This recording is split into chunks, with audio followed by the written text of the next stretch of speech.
It was late on a Tuesday night in March 1959 when Elvis Presley walked into RCA Studio B in Nashville looking for a quiet place to think. He'd just finished a recording session that hadn't gone well, felt creatively stuck, and needed space away from the constant demands of fame and Colonel Parker's relentless schedule. The studio was supposed to be empty at this hour, cleaned and locked up for the night.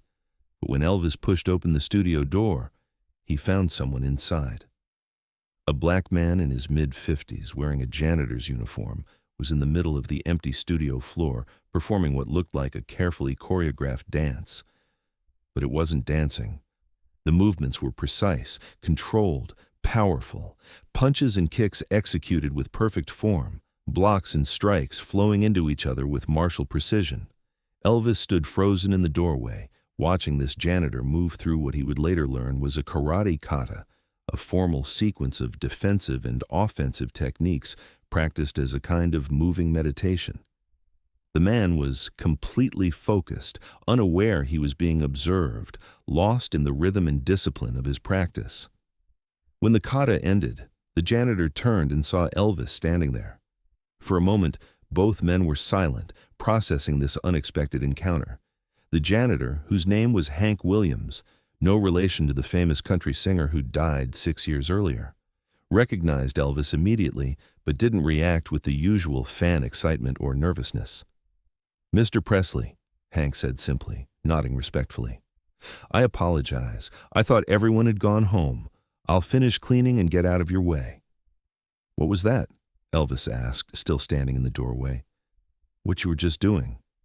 "Karate, sir. Japanese martial art. I learned it when I was stationed in Okinawa during the war." Elvis stepped into the studio, his creative frustration forgotten, replaced by genuine curiosity. "Can you teach me?" Hank Williams had worked as a janitor at RCA Studio B for 3 years, doing manual labor that paid enough to support his simple life. He was quiet, kept to himself, and nobody paid much attention to him. Just another black janitor in 1959 Nashville, invisible to most white musicians and executives.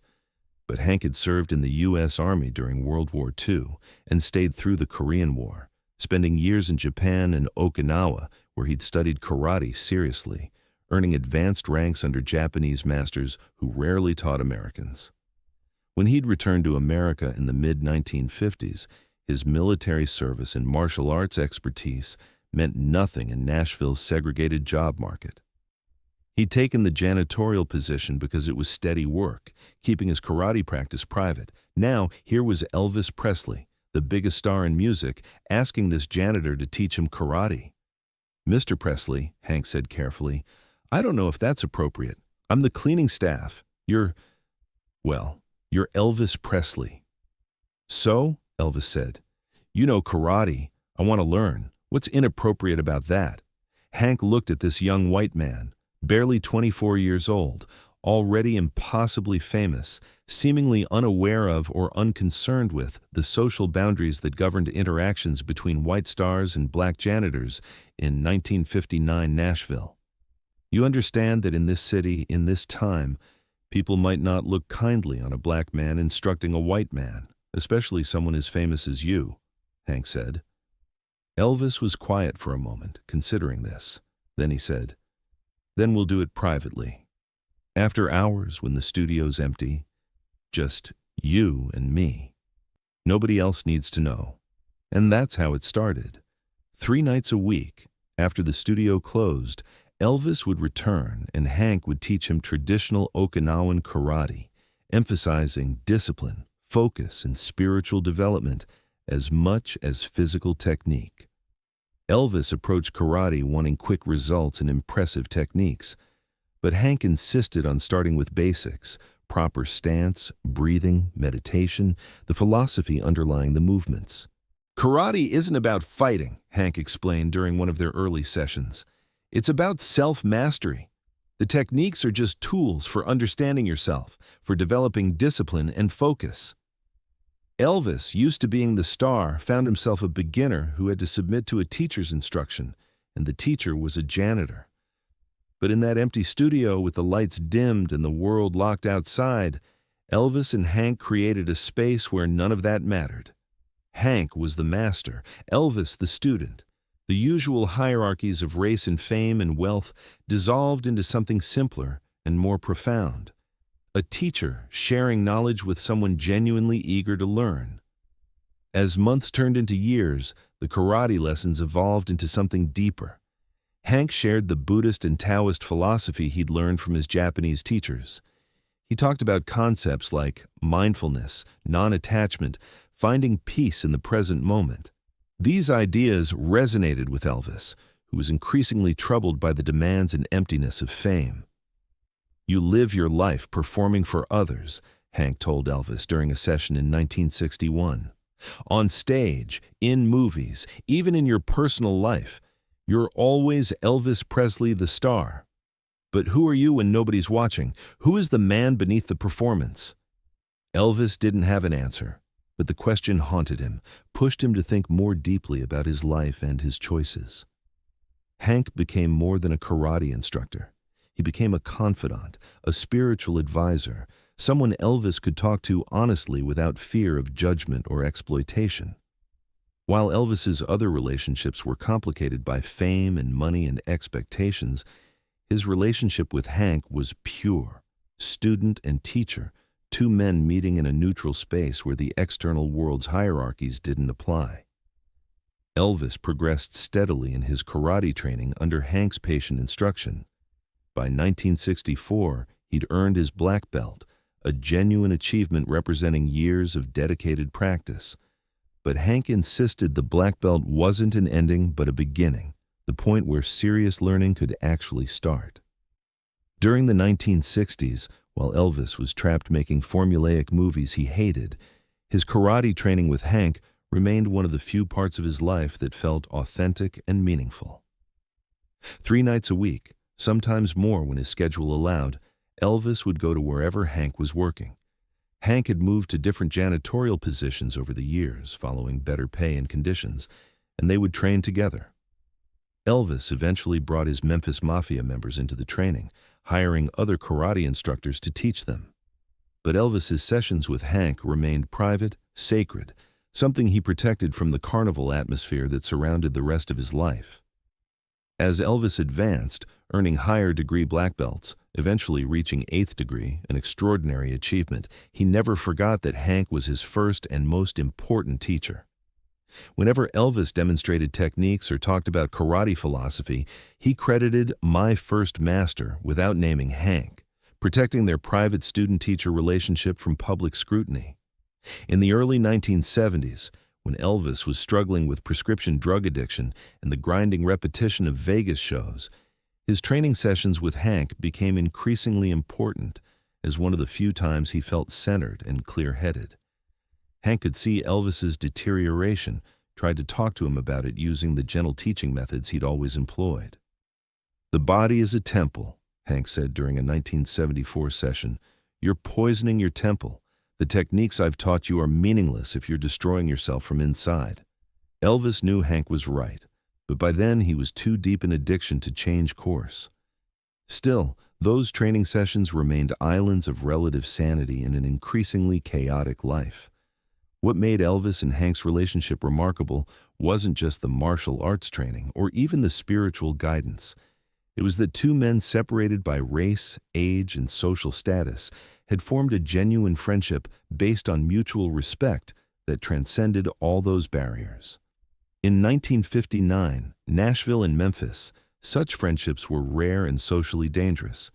Elvis could have faced significant backlash if it became widely known that he was being instructed by a black janitor, that he deferred to this man's authority, that he called him master and bowed to him in the traditional martial arts manner. But Elvis never cared about that potential backlash. He recognized in Hank a wisdom and skill that commanded respect, and he gave that respect freely regardless of what society might think. For Elvis, who was surrounded by yes men and sycophants, Hank's honest instruction and refusal to be impressed by fame was invaluable. For Hank, teaching Elvis was initially just a favor, a surprising request from a famous young man. but over time, it became one of the most meaningful relationships of his life. He watched Elvis grow from an enthusiastic beginner into a genuinely skilled martial artist. He saw Elvis struggle with fame and addiction and loss, and he provided what guidance he could, knowing that sometimes teaching someone how to punch properly was really teaching them how to find center in a chaotic world. They never talked explicitly about race, about the barriers they were crossing, about the significance of their relationship in the context of the civil rights movement happening around them. They didn't need to. The relationship itself was a statement, a quiet refusal to accept the limitations society tried to impose. By 1977, Elvis's health was failing badly. The karate training sessions had become less frequent, Elvis often too sick or drugged to maintain the physical discipline the art required. But he still called Hank regularly, still sought his counsel, still valued his opinion above almost anyone else's. In early August 1977, Elvis called Hank and asked him to come to Graceland. It was unusual. Their training had always been in neutral spaces, not Elvis's home. But Hank agreed, sensing something different in Elvis's voice. When Hank arrived at Graceland, Elvis looked terrible, bloated and exhausted. But he wanted to do one more training session, one more kata with his first teacher. They went through the movement slowly, Elvis struggling to maintain form and balance.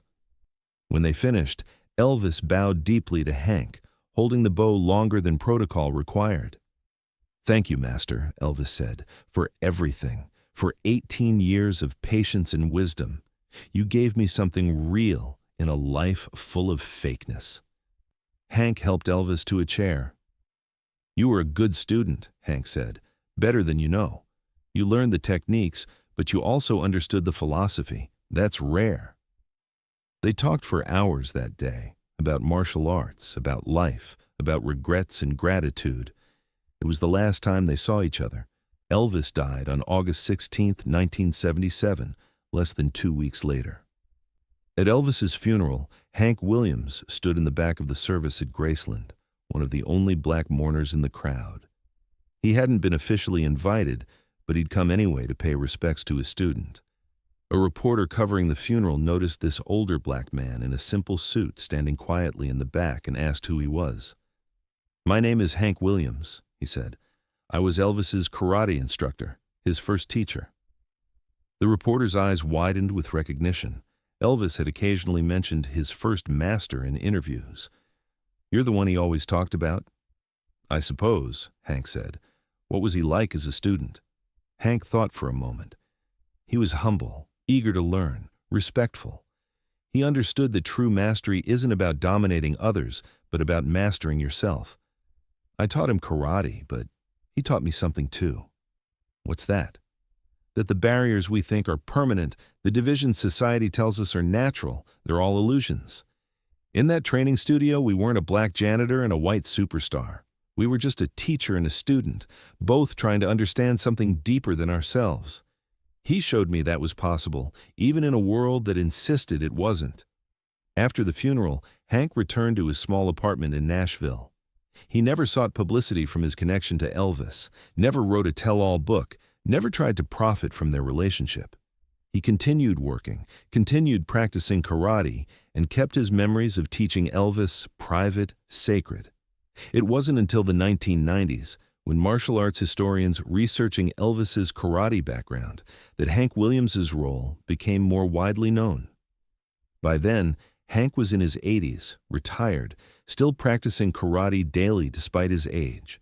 Interviews with Hank revealed the depth and duration of his relationship with Elvis. He shared stories of their training, of the philosophical discussions, of watching Elvis struggle and grow.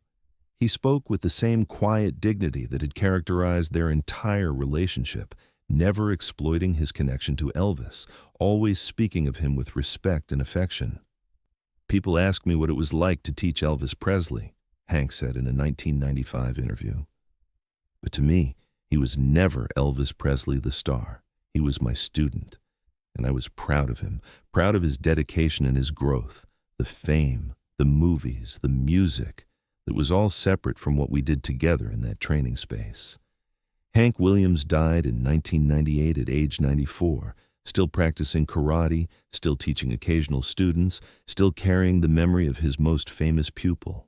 The story of Elvis and Hank reminds us that meaningful connections can form in the most unlikely circumstances between people society insists should remain separate: a janitor and a superstar, a black man and a white man in the segregated South, a teacher and a student who found in each other something rare and precious: genuine respect, honest communication, and a shared commitment to growth and understanding.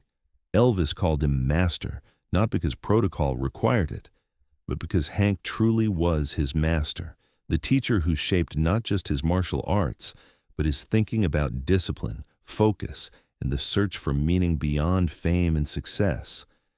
And Hank saw in Elvis not a celebrity to be impressed by, but a genuine student, someone earnestly seeking to learn and grow. Their 18-year relationship, conducted mostly in private, away from cameras and crowds, was perhaps the most authentic friendship of Elvis's adult life.